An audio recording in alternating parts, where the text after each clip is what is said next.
I just did the box test, the cube test, with Teal Swan.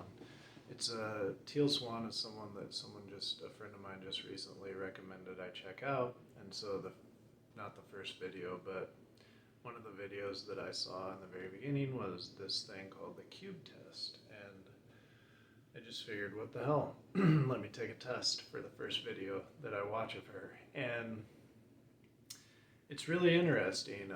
It reveals truths about ourselves that bypass the mind and go straight into the intuition just by answering a few questions. So, I don't know, I think we answered maybe 6 questions. It was a guided exercise where your imagination, you basically answer these questions, whatever is in your mind. And these questions they don't reveal what they're about to reveal. Does that make sense? So from the question, you don't understand what is going to be revealed through this. And that is helpful so that the mind can not cheat, or the ego doesn't have the chance to cheat. I find that to be one of the difficult parts of taking like a skills assessment test. That's not so bad, but especially like a cognitive behavior test or something like that, because my life is very multifaceted and I do things not just by habit, but what I think will get the best results, or what I think will, um, what I feel, what I believe, what I think will send the right message. The message that I'm trying to send is how I communicate, how I respond and react to things.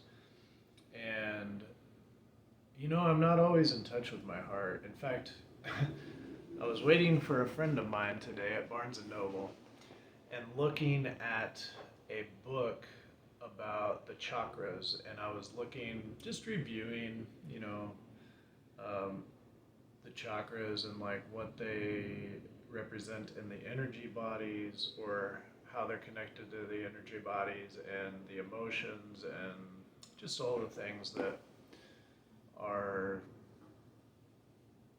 we can learn from the chakras, right? And I just was browsing through it to see if there was anything that new or whatever. And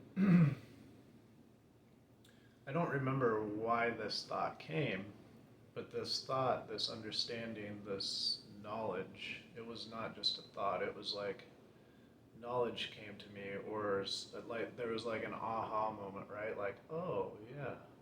Where, and I've thought about this before, and I've known that this was part of why sometimes I struggle in intuition. There are a few areas that I've typically struggled in, and mostly it has to do with my relationship with women in like a partnership, like a male female having sex kind of partnership. Uh, Not just sex, but like living life together, whatever. And I had this, I don't know, flash of whatever. Okay, there was a time in my life where I believed that every woman in my life, this was over a period of time, right? So it could be my daughters also, it could be other women that were close to me, knew more about love than I did, and knew more about my needs in love, or maybe I didn't even recognize that I had needs in love. Well, certainly at times in my life I didn't recognize, or was unwilling to recognize, that I had needs in a loving relationship, nor did I feel that I deserved to have my needs met. I wasn't even aware of those feelings, but that's the way that I felt, and it came out in action.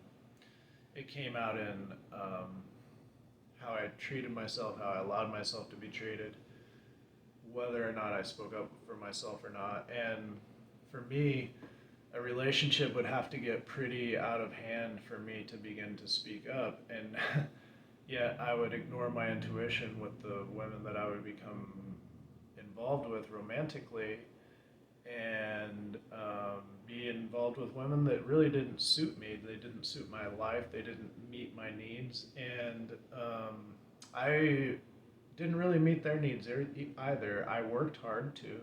Um, I put in the effort to, and yet somehow, just because we had different love languages and different ways, different styles, and different, what do you call them, attachment styles and things like that, it never was the right thing for me. And so now it's important to tap into like the needs, your needs, my needs. It's important for me to tap into my needs. It's important for us to tap into our needs.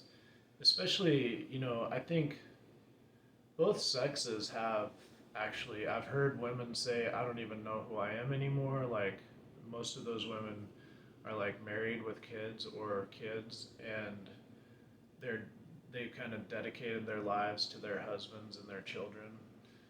But men maybe are even more out of touch with maybe not who they are as a human being, but a certain aspect of who they are as a human being, like the emotional aspect in general. I'm talking, of course, the emotional aspect, and I've struggled with this, so I'm speaking to it, right?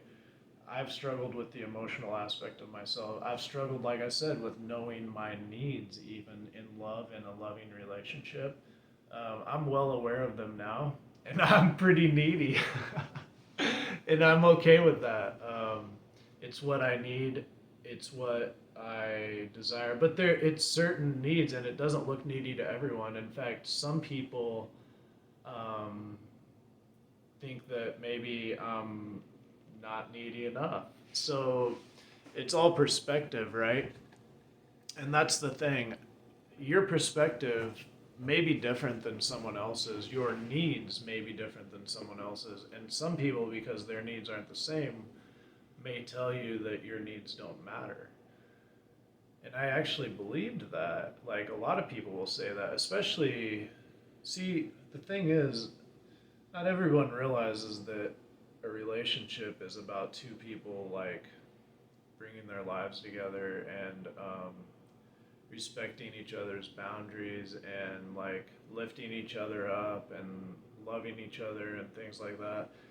Maybe they understand that indeed, but maybe not in like how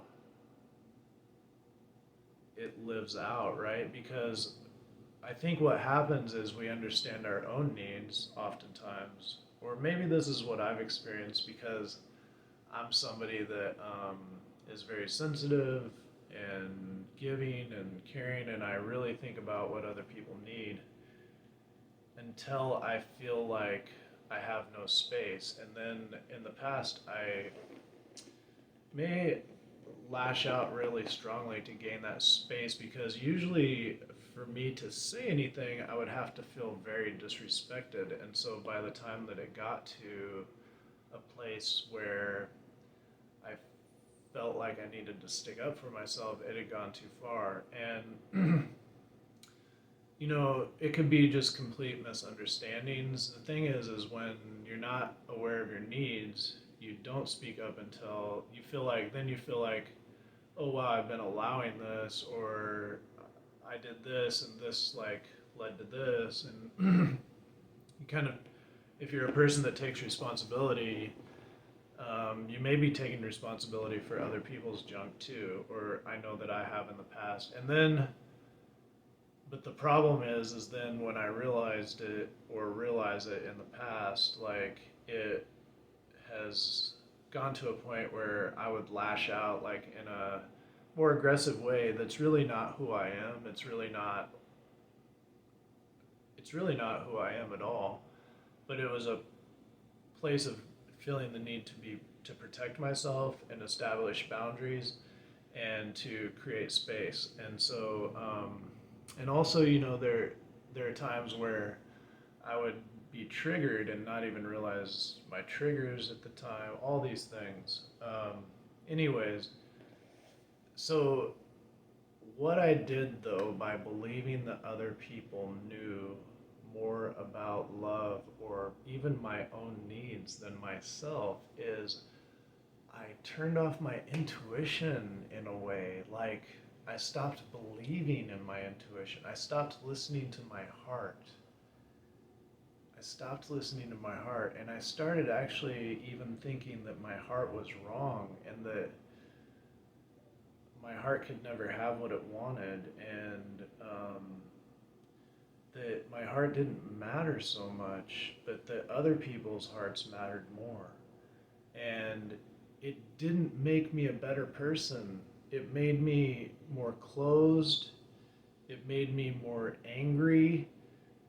It made me bitter in some ways. And it certainly didn't give me the opportunity to listen to what I really needed and to have my needs met. If we're never seen for who we are, we can never have our needs met. Our needs met. So now I know what I need. I'm more in touch with my feelings. I feel less desperate in many ways to feel heard, because I know that I'm in touch with what I need and that I will make it known. Um, I feel less desperate to find the one for the rest of my life, because I know that I know my needs, so the one will be pretty evident when she comes.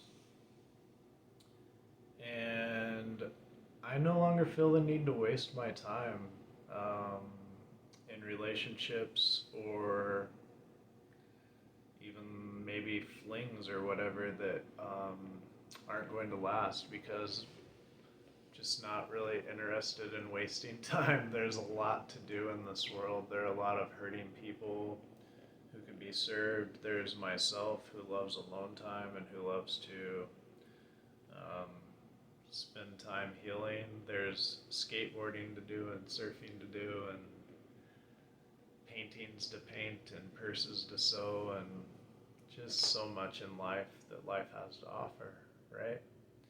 And one day, as I'm doing those things and enjoying my life, all of a sudden, the most incredible woman in the world, for me anyways, from my perspective, who's willing to do the work and see the things and be a true partner, that will happen. And until then, I can be there for myself and love myself and treat myself as really that partner. And still, when I'm lonely, you know what I do? I just imagine that partner. I don't imagine a physicality of her necessarily sometimes. And I just imagine myself sending and receiving love from that person. And then usually I send and receive love to myself first, and